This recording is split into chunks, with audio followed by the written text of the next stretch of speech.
الرحمن علم القرآن خلق الإنسان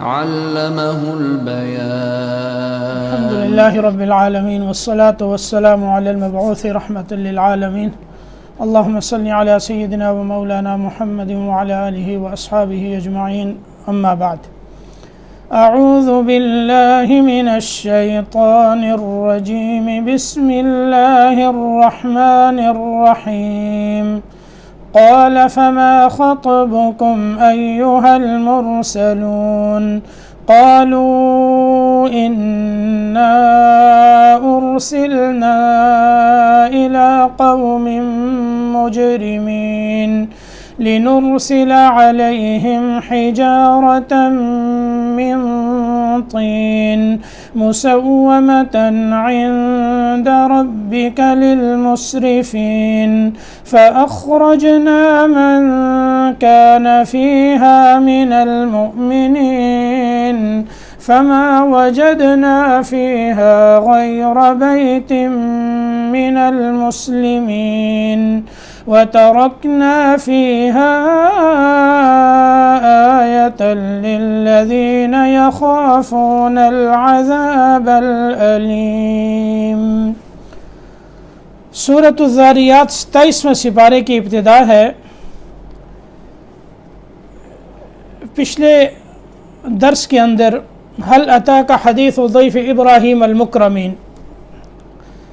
حضرت ابراہیم علیہ السلام کے جو معزز مہمان آئے تھے انسانی شکل میں، جو حقیقت میں فرشتے تھے، ابراہیم علیہ السلام نے ان کی مہمان نوازی کے لیے ایک بچھڑے کو ذبح کیا، اس کو روسٹ کیا اور ان کے سامنے لا کر رکھا کہ یہ کھائیں، تو انہوں نے ہاتھ نہ بڑھایا کھانے کی طرف، کیونکہ وہ فرشتے تھے۔ ابراہیم علیہ السلام نے خوف محسوس کیا کہیں یہ دشمن نہ ہو، تو انہوں نے بتا دیا کہ ہم فرشتے ہیں، اور سب سے پہلے تو آپ کو بشارت ہو کہ اللہ آپ کو اولاد دیں گے۔ اور پھر حضرت سارہ جو ہیں وہ پردے میں تھیں، تو انہوں نے جب دیکھا یہ فرشتے ہیں تو سامنے آ گئیں اور بولتی ہوئی آئیں، اور پھر اس تعجب کی وجہ سے کہ جب انہوں نے بچے کی بشارت سنی اور پھر انہوں نے اپنے چہرے یعنی اپنا ہاتھ جو ہے وہ اپنے ماتھے پر مارا، تو کہنے لگیں کہ عجوز عقیم، یعنی بڑھیا اور پھر بانجھ ہو کے کیسے جو ہے وہ اولاد جنے گی۔ تو فرشتوں نے انہیں خوشخبری دی، فبشرناها باسحاق ومن وراء اسحاق یعقوب، اسحاق بیٹے ہوں گے اور پھر آگے ان کے بیٹے یعقوب ہوں گے، ایک تو اولاد ہوگی، اولاد نرینہ ہوگی، پھر وہ نبی بنیں گے، پھر ان کی آگے نسل چلے گی، یعنی اتنی عظیم بشارتیں دیں۔ تو فرشتوں نے کہا اتعجبین من امر اللہ رحمت اللہ وبرکاتہ علیکم اہل البیت، اس پر تم تعجب کیوں کرتے ہو؟ کیا اللہ کی رحمتیں اور برکتیں تم نے اپنے گھر میں دیکھی نہیں ہیں؟ تمہارے اوپر تو اللہ کی رحمتیں اور برکتیں ہر وقت ہوتی ہیں۔ تو اللہ جو چاہیں وہ ہو جاتا ہے، اور جو اللہ نہ چاہیں وہ نہیں ہوتا۔ تو اللہ نے قالوا کذالک قال ربک، تو فرشتوں نے کہا کہ آپ کے پروردگار نے ایسے ہی فرمایا کہ بچہ ہوگا، انہ هو الحکیم العلیم، وہ حکمت والے جاننے والے ہیں۔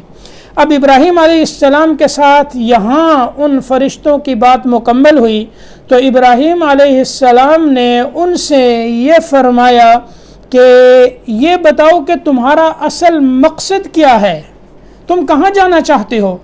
کیونکہ صرف یہ تو نہیں کہ ہمیں اولاد کی خوشخبری دینے تم آئے ہو، تو اصل مہم کیا ہے؟ اگلی آیت میں اسی کا ذکر ہے۔ ان آیات کے ترجمے کو سننے سے پہلے یہ واقعہ فرشتوں کا جو حضرت لوط علیہ السلام کے ساتھ ہوا وہ آپ پہلے سماعت فرما لیں۔ تو فرشتوں نے کہا کہ ہم ایک مجرم قوم جو ہے قوم لوط، ہمیں اس کی طرف بھیجا گیا ہے، ہم نے اس پر عذاب نازل کرنا ہے۔ اور ابراہیم علیہ السلام نے جب یہ سنا اور ان سے خوف جو ہے وہ ختم ہو گیا تھا۔ فلما ذهب عن ابراہیم الروع وجاءته البشرى يجادلنا في قوم لوط، تو وہ قوم لوط کے بارے میں ہم سے جھگڑنے لگے، یعنی انہوں نے کہا ان فیہا لوطا، وہاں تو لوط علیہ السلام بھی ہیں، اور جب تمہیں انہیں ہلاک کرو گے تو لوط، کیونکہ ابراہیم علیہ السلام اللہ کے خلیل تھے اور پھر اللہ کے نبی تھے، تو ان کو رحم آیا کہ یہ عذاب نازل کرنے آئے ہیں، تو انہوں نے یہ کہا اس میں تو لوط علیہ السلام بھی ہیں۔ فرشتوں نے کہا ہمیں معلوم ہے، نحن اعلم بمن فیہا لننجینہ واہلہ الا امرأتہ کانت من الغابرین، ہمیں معلوم ہے اس میں کون کون ہے، ہم لوط علیہ السلام کو اور ان کے جو اہل ہیں، متعلقین ہیں، اہل ایمان ہیں، ہم انہیں تو بچا لیں گے سوائے بیوی کے، وہ کافروں کے ساتھ تباہ ہو جائے گی۔ تو ابراہیم علیہ السلام کو فرشتوں نے کہا کہ یا ابراہیم اعرض عن ھذا انہ قد جاء امر ربک وانہم آتیہم عذاب غیر مردود، اے ابراہیم آپ اس بات کو رہنے دیں، یہ اللہ کی طرف سے فیصلہ ہو چکا ہے کہ عذاب تو آئے گا ہی۔ پھر وہاں سے یہ فرشتے لوط علیہ السلام کے پاس ان کی بستی میں گئے، اور یہاں سے تقریباً 12 کلومیٹر کے فاصلے پر یہ بستی تھی۔ جب یہ فرشتے لوط علیہ السلام کے پاس گئے تو انتہائی حسین و جمیل لڑکوں کی صورت میں گئے، اور وہاں ابراہیم علیہ السلام کے گھر میں پہنچے، وہاں حضرت لوط علیہ السلام کے گھر میں پہنچے تو لوط علیہ السلام کہیں باہر تھے، پھر انہیں پتہ چلا کہ مہمان آئے ہیں، پھر گھر پہ آئے تو انہیں دیکھا کہ نوجوان ہیں اور انتہائی حسین و جمیل ہیں، تو انہیں دیکھ کر بڑی انہیں یہ تکلیف ہوئی کہ جس کو قرآن نے کہا کہ یعنی کہ تنگ دل ہوئے، کس وجہ سے؟ اپنی قوم کی حالت کو دیکھنے کی وجہ سے، کیونکہ لوط علیہ السلام کی جو قوم تھی یہ ایسی بے حیا ہو چکی تھی کہ یہ اپنی خواہشات مردوں کے ساتھ جو ہے وہ پوری کرتے تھے، اور اس سے پہلے لوط علیہ السلام نے انہیں بتایا اور یہ کہا اَإِنَّكُمْ لَتَأْتُونَ الرِّجَالَ وَتَقْطَعُونَ السَّبِيلَ وَتَأْتُونَ فِي نَادِيكُمُ الْمُنْكَرَ، اور دوسری آیات میں اَإِنَّكُمْ لَتَأْتُونَ الرِّجَالَ شَهْوَةً مِّن دُونِ النِّسَاءِ، عورتوں کو چھوڑ کر مردوں کے ساتھ جو ہے یہ کام کرتے ہو، اور پھر تم جو ہے ڈاکے بھی ڈالتے ہو، راستوں میں بیٹھ جاتے ہو، اور یہ کام وہ سر عام کھلم کھلا کیا کرتے تھے اپنی مجلسوں میں۔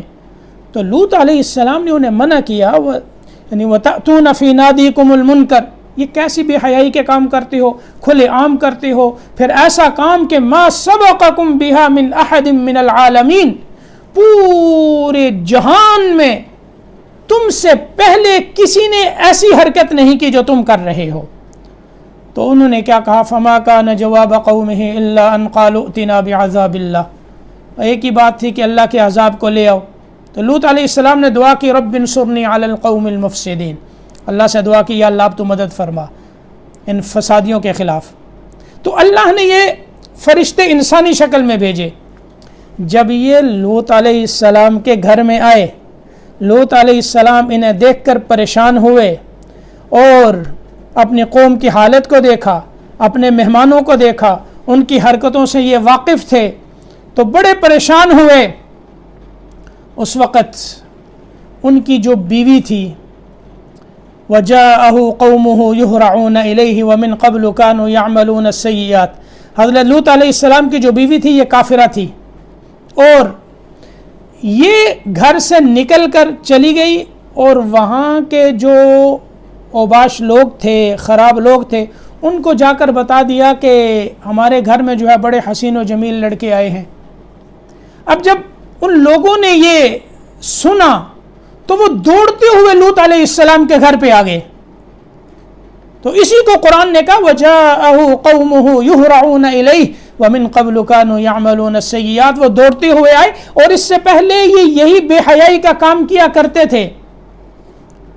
تو لوط علیہ السلام نے انہیں کہا یا قومی هؤلاء بناتی ہن اطہر لکم، یعنی اے میری قوم، یہ میری بچیاں ہیں تمہارے لیے پاک صاف ہیں، یعنی یہ جو میری بیٹیاں ہیں میں انہیں تمہارے سرداروں کے نکاح میں دے دیتا ہوں، تم میرے مہمانوں کو تنگ نہ کرو، ان کے سامنے مجھے رسوا نہ کرو۔ ایک تو یہ معنی، یا یہ ہے کہ نبی جو ہے اپنی قوم میں باپ کی حیثیت رکھتا ہے، باپ کا درجہ ہوتا ہے۔ تو انہوں نے یہ کہا ہا اولائی بناتی ہن اطہر لکم، یعنی یہ جو قوم کی بیٹیاں ہیں جو تمہارے گھروں میں ہیں یہ تمہارے لیے حلال ہیں، پاک صاف ہیں، تو تم جو ہے انہیں چھوڑ کر یہ کام کیوں کرتے ہو؟ اس لیے سب سے پہلے کیا کہا؟ فاتقوا اللہ، اللہ سے ڈرو۔ یہ کیا کام کر رہے ہو تم؟ اللہ سے ڈرو۔ ولا تخزونی فی ضیفی، میرے مہمانوں کے بارے میں مجھے رسوا نہ کرو۔ کیا کہیں گے؟ کیسے لوگ ہیں اور یہ مہمان آئے ہیں اور تم جو ہے بھاگتے ہوئے یہاں آ گئے ہو۔ الیس منکم رجل الرشید، کہ تم میں کوئی سمجھدار آدمی نہیں ہے، کوئی عقل رکھنے والا، کوئی فہم و فراست والا، کوئی بات کو سمجھنے والا؟ تو انہوں نے آگے سے صاف جواب دے دیا۔ انہوں نے کہا کہ تجھے پتہ ہے کہ ان تیری جو بچیاں ہیں، عورتیں ہیں، ہماری ان میں کوئی رغبت نہیں ہے۔ وَإِنَّكَ لَتَعْلَمُ مَا نُرِيدُ، ہم جو چاہتے ہیں وہ تو خوب جانتا ہے۔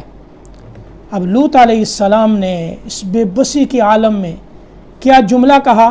قرآن نے وہ بیان کیا، لو ان لی بکم قوتا او آوی الی رکن شدید، کاش کہ میری پاس طاقت ہوتی، قوت ہوتی، یعنی میرے پاس اتنی طاقت ہوتی کہ میں تمہارا مقابلہ کرتا اور تمہیں اس کام سے میں روک دیتا، مہمانوں کو رسوا نہ ہونے دیتا، یا میرا کوئی قبیلہ اور کنبہ ہوتا کہ جس کے ساتھ مل کر میں اپنے مہمانوں کا دفاع کرتا۔ اس میں علماء فرماتے ہیں کہ لوط علیہ السلام کے پاس اس وقت کوئی کنبہ نہیں تھا اور قبیلہ نہیں تھا۔ اس کے بعد اللہ نے جو نبی بھیجا اور اس کے اندر اللہ نے انہیں وہ قبیلہ اور وہ کنبہ عطا کیا کہ وہ اپنے نبی کی جو ہے وقت کے نبی کی مدد کیا کرتے تھے۔ یہی وجہ ہے کہ ابتدائی دور میں آپ دیکھیں تو ہمارے نبی صلی اللہ علیہ وسلم کا قبیلہ اور کنبہ وہ کفر میں تھا، لیکن اس کے باوجود حمایت کیا کرتا تھا نبی پاک صلی اللہ علیہ وسلم کی۔ شعب ابی طالب کی 3 سالہ قید جو ہے وہ اس میں جو ہے آپ صلی اللہ علیہ وسلم کے ساتھ قید رہے، جس میں انہوں نے فقر و فاقے کو برداشت کیا، بھوک اور پیاس کی شدت کو انہوں نے برداشت کیا۔ تو یہ لوط علیہ السلام نے یہ فرمایا لو ان لی بکم قوتا او آوی الی رکن شدید۔ حضرت عبداللہ ابن عباس رضی اللہ تعالی عنہما وہ یہ فرماتے ہیں کہ یہ گفتگو لوط علیہ السلام نے اپنے گھر کے دروازے بند کر لیے تھے اور ان کی قوم باہر تھی، باہر سے یہ گفتگو ہو رہی تھی، اور اس گفتگو کے بعد جب لوط علیہ السلام نے دروازے نہ کھولے تو انہوں نے دیوار پھاند کر اندر آنے کی کوشش کی۔ تو اس گفتگو کو جب فرشتوں نے سنا تو فرشتوں نے کہا یا لوط انا رسل ربک، انہوں نے اپنا راز کھول دیا، اے لوط ہم انسان نہیں، ہم لڑکے نہیں، ہم جو ہے وہ اللہ کی طرف سے بھیجے ہوئے فرشتے ہیں، ہم نے ان پر عذاب نازل کرنا ہے، آپ دروازہ کھول دیں۔ انہوں نے دروازہ کھولا تو جبریل امین نے اپنا پر مارا، پر مارتے ہی وہ جتنے تھے سارے کے سارے اندھے ہو گئے، اور اندھے ہو کر ادھر ادھر وہ بھاگنے لگے۔ تو فطمسنا اعینہم فذوقوا عذابی ونذر، یہ پہلا عذاب ان پر آیا کہ اللہ نے انہیں اندھا کر دیا، جبریل نے پر مارا، یہ عذاب آیا۔ پھر انہوں نے کہا کہ ہم آئے ہیں لن یصلوا الیک، تیری طرف یہ تیرے تک ان کی رسائی نہیں ہوگی۔ فَأَسْرِ بِأَهْلِكَ بِقِطْعٍ مِّنَ اللَّيْلِ، رات کے حصے میں آپ اپنے متعلقین کو لے کر یہاں سے نکل جائیے کیونکہ صبح کے وقت ان پر عذاب آنا ہے۔ لوط علیہ السلام نے کہا کہ صبح سے پہلے ہی اگر جلدی عذاب آ جائے تو فرشتوں نے کہا الیس الصبح بقریب، کیا صبح قریب نہیں ہے؟ تو لوط علیہ السلام اپنے گھر والوں کو لے کر رات کے حصے میں نکل گئے اور انہوں نے کہہ دیا کہ پیچھے مڑ کر کوئی نہ دیکھے، یعنی جب آپ اپنے متعلقین اہل ایمان کو لے کر نکلیں تو واپس مڑ کے کوئی نہ دیکھے، جو واپس مڑ کے دیکھے گا اس کو بھی وہی پتھر لگے گا جو ان مجرم قوموں کو لگے گا، الا امرأتک، سوائے آپ کی بیوی کے، وہ مڑ کے دیکھے گی اور وہ جو ہے ان کے ساتھ ہلاک ہوگی۔ جب پیچھے سے پتھراؤ ہوا تو یعنی وہاں جب آوازیں آئیں تو بیوی نے مڑ کے پیچھے دیکھا، ایک پتھر آیا اور پتھر اس بیوی کو لگا، وہ بھی وہاں ہلاک ہو گئی۔ تو لوط علیہ السلام اپنی قوم کو لے کر نکلے، یہ تقریباً 4 شہر تھے، بڑے بڑے 4 شہر تھے۔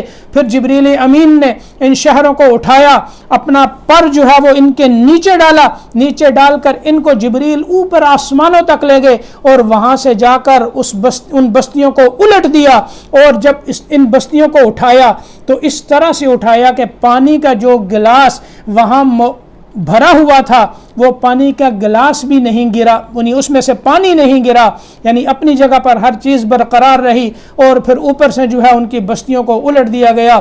تو یہ ان کے الٹے کام کی وجہ سے یہ عذاب اللہ نے ان پر بھیجا۔ تو اب فرشتے جو ہیں وہ آئے تو جبریل حضرت ابراہیم علیہ السلام نے کیا کہا، اب ان آیات کو دیکھیں تو آپ کو سمجھ آئے گا واقعہ۔ قال فما خطبکم ایھا المرسلون، ابراہیم علیہ السلام نے کہا اے فرشتوں تمہیں کیا جو ہے مہم درپیش ہے؟ قالوا انا ارسلنا الى قوم مجرمین، انہوں نے کہا کہ ہم مجرم قوم کی طرف یعنی قوم لوط کی طرف جو ہے وہ بھیجے گئے ہیں، لنرسل علیہم حجارۃ من طین، تاکہ ہم ان پر پتھر کے کنکر برسائیں۔ اب یہ کنکر کیسے تھے؟ یعنی مٹی کے بنے ہوئے یہ کنکر تھے اور بڑے نہیں تھے، یہ چھوٹے تھے۔ تو قرآن نے کہا لنرسل علیہم حجارۃ من طین، تاکہ ہم ان پر کنکر کے پتھر برسائیں، پتھر کے کنکر برسائیں۔ مسومۃ عند ربک للمسرفین، تیرے آپ کے رب کے ہاں وہ نشان لگے ہوئے ہیں حد سے گزرنے والوں کے لیے، یعنی جو پتھر جو کنکر جس کو لگنا تھا اس کے اوپر اس کا نام لکھا ہوا تھا کہ یہ پتھر فلاں کو لگے گا اور وہ اس پتھر سے ہلاک ہوگا۔ تو جہاں وہ بھاگا، اس کے باوجود جہاں بھی وہ بھاگا پتھر نے اس کا پیچھا کیا اور وہ پتھر اس کو لگا اور وہیں ہلاک ہوا۔ تو اللہ پاک فرماتے ہیں فَأَخْرَجْنَا مَنْ كَانَ فِيهَا مِنَ الْمُؤْمِنِينَ، اس میں جو مومنین ہیں ہم انہیں وہاں سے الگ کر دیں گے۔ فَمَا وَجَدْنَا فِيهَا غَيْرَ بَيْتٍ مِّنَ الْمُسْلِمِينَ، وہاں ہم نے کیا کیا، مسلمانوں کے گھر کے علاوہ دوسرا کوئی گھر مسلمانوں کا نہیں پایا، یعنی مسلمانوں کا وہاں ایک ہی گھر تھا اور کوئی گھر مسلمانوں کا نہیں تھا، باقی سارے کیا تھے؟ کافر تھے۔ وَتَرَكْنَا فِيهَا آیَةً لِلَّذِينَ يَخَافُونَ الْعَذَابَ الْأَلِيمَ، اور اس واقعے کے اندر ہم نے عبرت رکھ دی ان لوگوں کے لیے جو دردناک عذاب سے ڈرتے ہیں۔ یہ واقعات ایسے نہیں سنائے، یعنی کہ واقعہ سنو اور بس ادھر سے سنو ادھر سے نکال دو، عبرت ہے۔ اللہ کی ناراضگی، اللہ کا غصہ اور اللہ کی پکڑ بے حیائی پہ کس طرح سے آتی ہے، یہ قوم لوط کے واقعے کو دیکھو، کیسی اللہ نے ان کو ہلاک کیا اور کتنی طرح کے عذاب ان پر اللہ نے برسائے۔ اور پھر اس کے بعد موسیٰ علیہ السلام کا واقعہ، قوم عاد کا، قوم سمود کا، قوم نوح کا، قرآن نے بڑے اختصار کے ساتھ ان آیات میں بیان کیا۔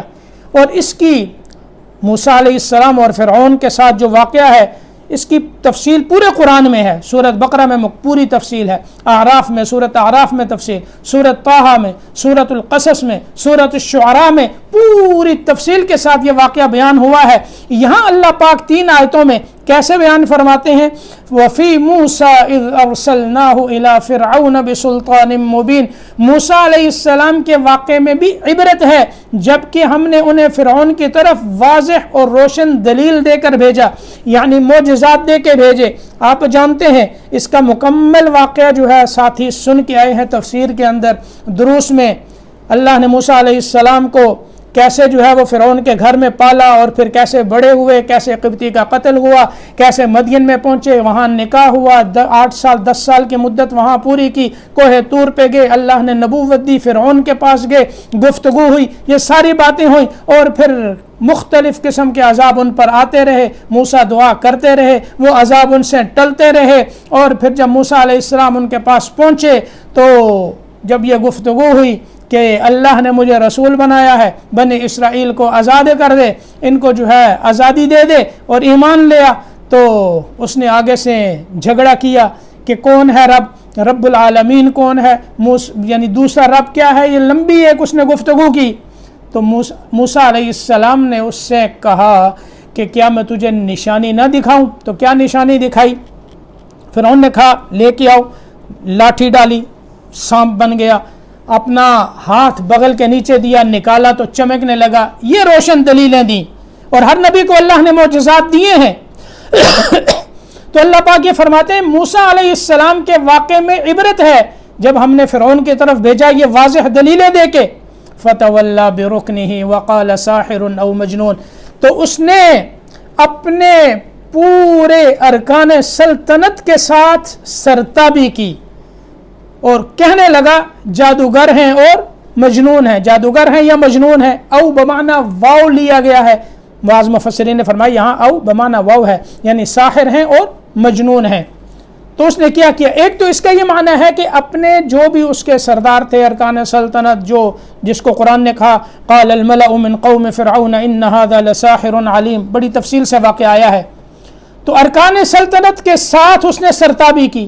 اور دوسرا اس کا معنی یہ ہے کہ اس نے موسیٰ علیہ السلام سے رخ پھیرا، فتولا، اس نے رخ پھیرا یعنی موسیٰ علیہ السلام سے برکنہ ہی، اپنے اس فوج اور لشکر اور اس کو جو ہے سردار تھی ان کی طرف متوجہ ہوا اور کہنے لگا جادوگر ہے اور مجنون ہے. تو اللہ فرماتے ہیں فَأَخَذْنَاهُ وَجُنُودَهُ فَنَبَذْنَاهُمْ فِي الْيَمِّ وَهُوَ مُلِيمٌ، ہم نے اس کو اور اس کے لشکر کو پکڑا.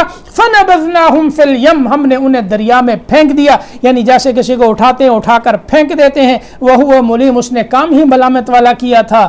کیسے؟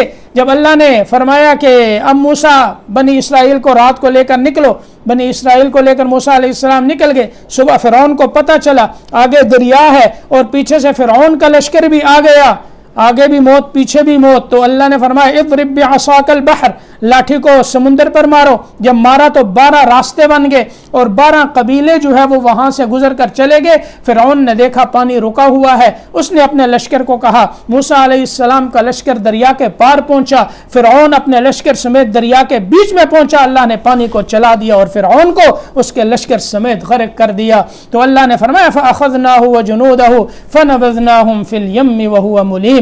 وفی عاد، قوم عاد میں یعنی عاد کے قصے کو سنو، اس میں بھی عبرت ہے. اذ ارسلنا علیہم الریح العقیم، جبکہ ہم نے ان پر نامبارک آندھی بھیجی. ما تذر من شیء اتت علیہ الا جعلته كالرمیم، یعنی قوم عاد کی طرف حضرت ہود علیہ السلام آئے، توحید کی دعوت دی، وہ نہ مانے.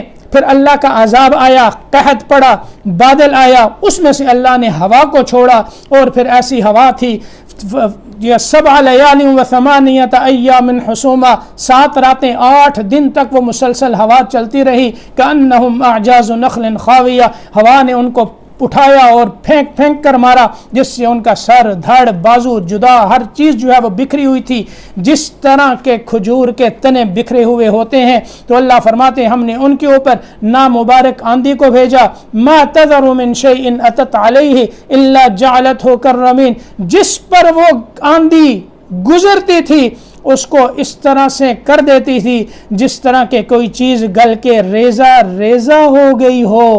الا جعلته کررمیم، جو جل کر گل سڑ کر ریزہ ریزہ ہو گئی ہو. وفی ثمودا، ثمود میں بھی عبرت ہے.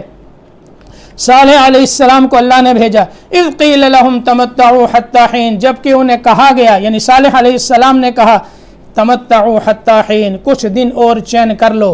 اور دوسری آیت میں تمتعوا فی دارکم 3 ایام، 3 دن تک تم اور مزے کر لو، اس کے بعد اللہ کا عذاب آنے والا ہے.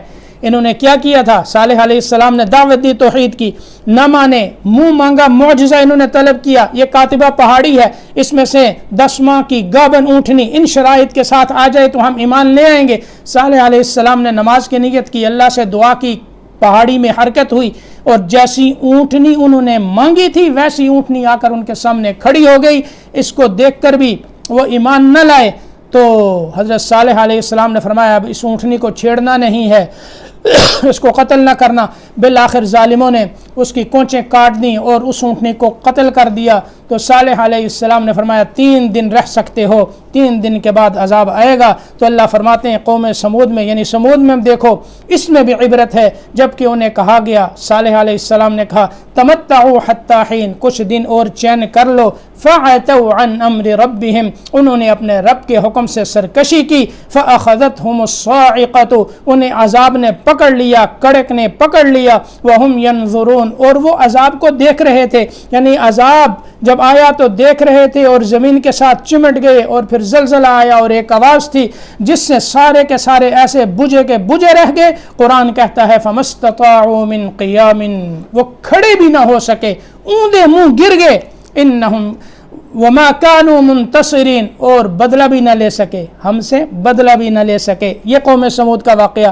وقوم نوح من قبل، اس سے پہلے ہم قوم نوح کو بھی ہلاک کر چکے ہیں، انہم کانوا قوما فاسقین، وہ نافرمان لوگ تھے۔ یہ اختصار کے ساتھ اللہ پاک نے یہاں پوری پچھلی جو ہے وہ قومیں جو گزری ہیں ان کے واقعات کو بیان کیا۔ ابراہیم علیہ السلام، لوط علیہ السلام، موسیٰ اور فرعون کے ساتھ موسیٰ علیہ السلام کا واقعہ، اور قوم عاد کا، قوم سمود کا، اور قوم نوح کے واقعے کو اللہ نے اس ایک رکوع کے اندر بیان فرمایا، اور یہ بتایا کہ اس میں عبرت، لوط کے واقعے میں عبرت اور فرعون کے واقعے میں عبرت ہے، اس سے عبرت حاصل کرو۔ ان فی ذالک لعبرۃ لأولی الابصار، اس میں جو عقل والے ہیں، جن کی آنکھیں ہیں، جو دیکھتے ہیں، جن کا دماغ ہے، جن کا دل ہے، اس میں بڑی عبرت ہے۔ یہ دیکھ لو، ان چیزوں کے اوپر اللہ کے عذاب آیا کرتے ہیں، اور آج جب ہم نے اپنے اللہ کو چھوڑ دیا، اللہ سے دور ہو گئے، اللہ سے تعلقات کو ختم کر دیا، سود پہ ہمارا کاروبار چلنے لگا، ناپ تول میں ہم نے کمی شروع کر دی، اور جو برائیاں پہلی قومیں میں پائی گئی تھیں، کفر شرک کی جو ہے وہ لوگوں نے حدود بھی پار کر دیں، اللہ کو چھوڑ دیا، اور پھر ناپ تول میں کمی آ گئی، اور کتنی جو ہے وہ بے حیائی کے کام ہو گئے، اور اللہ سے انسان جو ہے وہ کتنا دور ہو گیا۔ تو پھر اللہ کی طرف سے اس طرح کی وباؤں کی صورت میں اور ایسے پھر عذاب آتے ہیں کہ تاکہ میرے جو نیک بندے ہیں وہ میری طرف پلٹ کر واپس آ جائیں۔ اس لیے اب دیکھ لیں حالات کیسے ہیں، کورونا کی وبا نے پوری دنیا کو گھیرے میں لیا ہوا ہے۔ اللہ پاک جو ہے وہ ہم سے راضی ہو جائیں، ہمارے گناہوں کو معاف فرما دے، اور ہمیں عقل سلیم عطا فرمائیں۔ ہم جو ہے میڈیا سے ہٹ جائیں، سوشل میڈیا سے ہٹ کر مصلی کی طرف اپنی توجہ کر لیں، اللہ کی طرف اپنے دل کو پھیر لیں، اپنے قلب کو اور اپنے رخ کو، اپنے دماغ کو ہم اللہ کی طرف پھیریں کہ یا اللہ حالات آئے ہیں، ان حالات کو دور کرنے والا بھی تو ہے، اور تیری مرضی کے بغیر کوئی حالات اس طرح آ بھی نہیں سکتے، جب تک تو نہ چاہے تو کچھ نہیں ہو سکتا۔ تو یا اللہ اس کو دور کرنے والا تو ہی ہے، تیرے سوا کوئی نہیں ہے۔ اگر یہ مصنوعی ہے تو یا اللہ ہر ایک کے فتنے سے، ہر ایک کے مکر سے یا اللہ اس پوری امت مسلمہ کی حفاظت فرما، اور اس وبا کو ہمارے اوپر سے ختم فرما۔ رمضان المبارک کا بڑا مبارک مہینہ آ رہا ہے، مسلمانوں کے لیے اللہ نے اسے بڑا عظیم تحفہ بنا کر جو ہے وہ ہمیں عطا فرمایا ہے۔ زندگی رہی تو انشاءاللہ اگلے درس میں رمضان کی فضیلت اور رمضان میں کیا اعمال ہمیں کرنے چاہیے، پھر اس وقت جب کہ شام سے لے کر صبح تک آپ کے پاس ایسا وقت ہوگا کہ گھروں میں رہیں گے تو راتیں ہمیں کیسے گزارنی چاہیے، دن کو اندر روزہ ہو تو روزہ کس طرح رکھنا چاہیے، رمضان کا مقصد کیا ہے، رمضان کے تقاضے کیا ہیں، رمضان ہم سے کس چیز کا مطالبہ کرتا ہے، اور صرف یہ نہیں کہ روزے رکھ لیے اور تراویح پڑھ لی تو بس یہ رمضان کا مقصد پورا ہو گیا۔ رمضان اس سے کہیں آگے کا ہم سے تقاضا کرتا ہے۔ تو زندگی رہی تو انشاءاللہ اگلے درس میں رمضان کے بارے میں جو ہے درس دیا جائے گا، آپ سب شامل ہوں، اور رمضان قریب ہے، اپنے دوست احباب کو بھی دعوت دیں تاکہ زیادہ سے زیادہ لوگ مستفید ہو سکیں۔ اللہ پاک ہم سے راضی ہو جائے، ہمیں عمل کی توفیق اللہ پاک نصیب فرمائے۔ وآخر دعوانا ان الحمد للہ رب العالمین۔